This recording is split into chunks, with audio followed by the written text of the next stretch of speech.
শরীফ ভাই এবং সহ ইসলামী নেতৃবৃন্দ আমাদের কাছে সকলকে যারা শুনছেন আসসালামু আলাইকুম। ওয়ালাইকুম আসসালাম। আমরা প্রতীক পাওয়ার পরেই শুরু করেছি, গত দুদিন ধরেই শুরু করেছি, তাই না? আজকে আমরা শুরু করব। আমরা এখান থেকে এই পুরাতন বাস স্ট্যান্ডে যেখানে যাব, আমরা খুব বিনয়ীভাবে সুন্দরভাবে সালাম দিয়ে যেটা আমরা লিফলেট দিব এবং কথা যেন খুব সুন্দর হয়, ভালো হয়। কেউ যেন আমাদের আচার আচরণে যেন কেউকে মনোমুগ্ধ না হয়।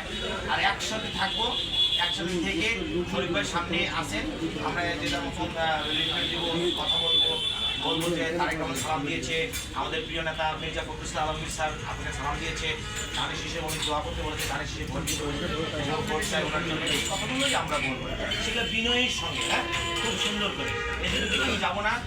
আর এই চা খেতে গেলাম, এগুলো যেন আজকে না হয়। আমাদের একটা কঠিন পরীক্ষার মধ্যে আমরা রয়েছি। একটা জিনিস ভাববেন, বিগত দিনে যতগুলো নির্বাচন এসেছে আমরা আমাদের প্রতিপক্ষকে দেখতে পাচ্ছিলাম যে প্রতিপক্ষ এই ব্যাপার। আমাদের এবার কিন্তু প্রতিপক্ষটা একটি অদৃশ্য, আমরা দেখতে পাই না, তাই না? অদৃশ্য প্রতিপক্ষের সঙ্গে লড়াই করাটা একটা কঠিন।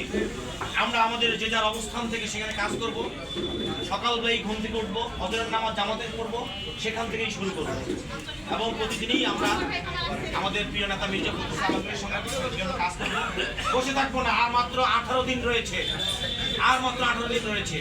আমরা যেন লজ্জায় না করি, আমরা যেন প্রমাণ করে দিতে চাই যে এই ঠাকুরগাঁয়ের এক আসনের মানুষ সত্যিকারেই আমাদের মহাসচিবকে ভালোবাসে, এইটাই প্রমাণ করতে চাই।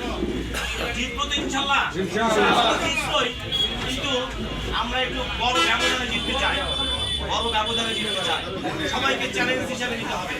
আপনাকে ধন্যবাদ। আসসালামু আলাইকুম।